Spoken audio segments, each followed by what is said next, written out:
ایک خاتون تھی، یقیناً اس کا ایک خوبصورت سا نام بھی ہوگا، لیکن لوگوں میں وہ ماسی پریشان کے نام سے مشہور تھی، کیونکہ وہ ہر روز پریشان ہی رہتی تھی۔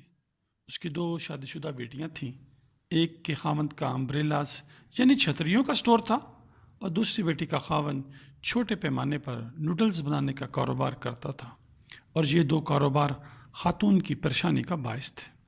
جس دن موسم خوشگوار ہوتا اور دھوپ نکلی ہوتی، اسے پریشانی لاحق رہتی کہ آج اس کا داماد چھتریاں فروخت نہ کر پائے گا، آج اس کا کاروبار مندہ ہی رہے گا۔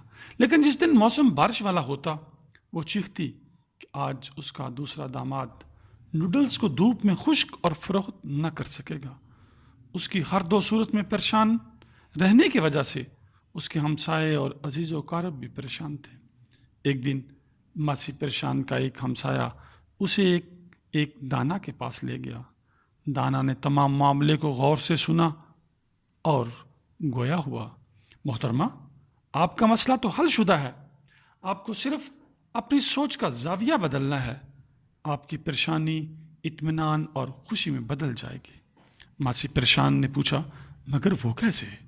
دانا نے کہا، جس دن بارش ہو آپ نے نوڈلز والی بیٹی کے متعلق سوچنے کی بجائے امبریلاز والی بیٹی کے متعلق سوچنا ہے کہ آج میری بیٹی خوب امبریلاز فروخت کر پائے گی۔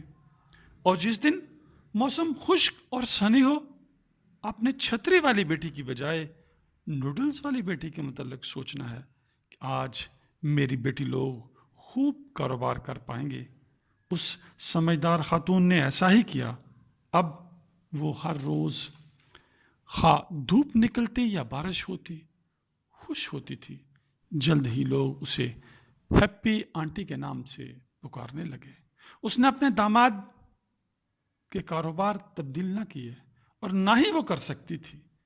وہ اپنا انداز فکر تبدیل کر سکتی تھی۔ دانا نے اسے آگاہ کیا اور اس خاتون نے اپنا انداز فکر تبدیل کر لیا۔